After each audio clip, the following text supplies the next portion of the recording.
بعض جیسے نوجوان ہوتے ہیں، اپنا نکاح کرنا ہے، اپنی خواہش کو پورا کرنا ہے، کہتے ہیں جی میں غیر مسلم لڑکی کو مسلمان کر کے پھر میں اس سے شادی کرنا چاہتا ہوں۔ چلیں اچھی بات ہے کہ آپ نے اس کو مسلمان کی شادی کی، لیکن بھائی پھر اس کو کچھ سکھائیں تو صحیح۔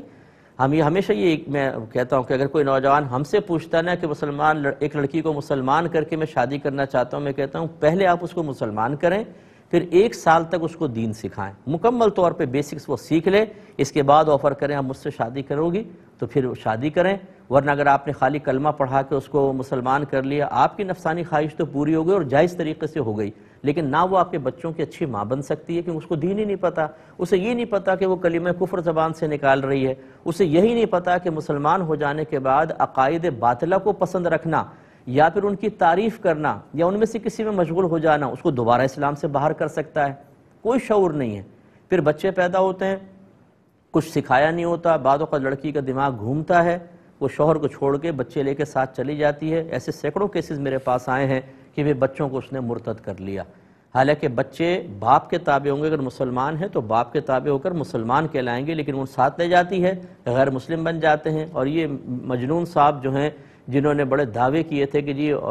ویسے مذہب یاد نہیں آئے گا لیکن شادی کرنی ہو تو جی مسلمان کر کے میں کرتا ہوں، ناراض مت ہوئیے گا کہ میں کوئی طنز کر رہا ہوں، میں ایک بات اس میں سمجھا رہا ہوں،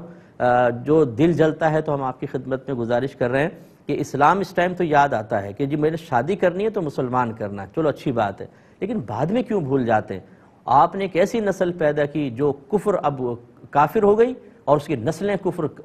کافر پیدا ہوتے رہیں گے۔ آپ نے کفر کو تقویت دینے کے لیے شادی کی تھی، آپ نے کافروں کی تعداد میں اضافہ کرنے کے لیے اولاد پیدا کی تھی، اس کو کامل مسلمان بنانے کے لیے آپ کو اچھا لائحہ عمل تیار کرنا ہوگا۔ جو میں نے آپ کی خدمت میں گزارش کی کہ لڑکی کو مسلمان کر کے شادی کرنا کوئی ناجائز نہیں ہے، لیکن پہلے اس کو ایک کاملہ مومنہ صالحہ بنائیں۔ اور اس کا طریقہ کیا ہوگا کہ اس کو پہلے کہیں کہ آپ مسلمان ہوں، 1 سال تک آپ علم سیکھیں۔ اگر کسی کے پاس کوئی ذریعہ نہیں ہے مجھے بتائیے گا، میں انشاءاللہ آپ کو ذریعہ فراہم کر دیتا ہوں، لیکن اسی شرط کے ساتھ کہ 1 سال تک وہ علم سیکھے، ماشاءاللہ کامل مسلمان بنے، اس کے بعد آپ شادی کریں، انشاءاللہ ساری زندگی آپ سکھی رہیں گے، وہ آپ کی اطاعت کرے گی۔ جب آپ مذہب کو درمیان میں رکھ کر اور اس کو فوقیت دے کر پھر تعلق جوڑتے ہیں، اب آپ اس تعلق کو جوڑنے کے لیے آپ کو محنت کرنے کی ضرورت نہیں، مذہب جوڑ کر رکھے گا، کیونکہ جہاں ٹوٹنے لگے گا آپ کہیں گے دیکھیں اسلام یہ کہتا ہے، وہ بھی اسلام کو قبول مانے گی، اسلام کی تعلیمات،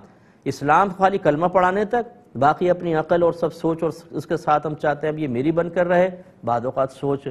کیمسٹری میچ نہیں کرتی ہے، سوچ میں ہم آہنگی پیدا نہیں ہوتی ہے، اسلام کو ویسے آپ نے فوقیت نہیں دی تھی، کون بیچ میں ثالث کا کردار ادا کرے گا؟ نتیجہ نکلتا ہے وہ باہر ہو جاتی ہے۔ امید ہے کہ آپ ہماری بات سمجھ گئے ہوں گے۔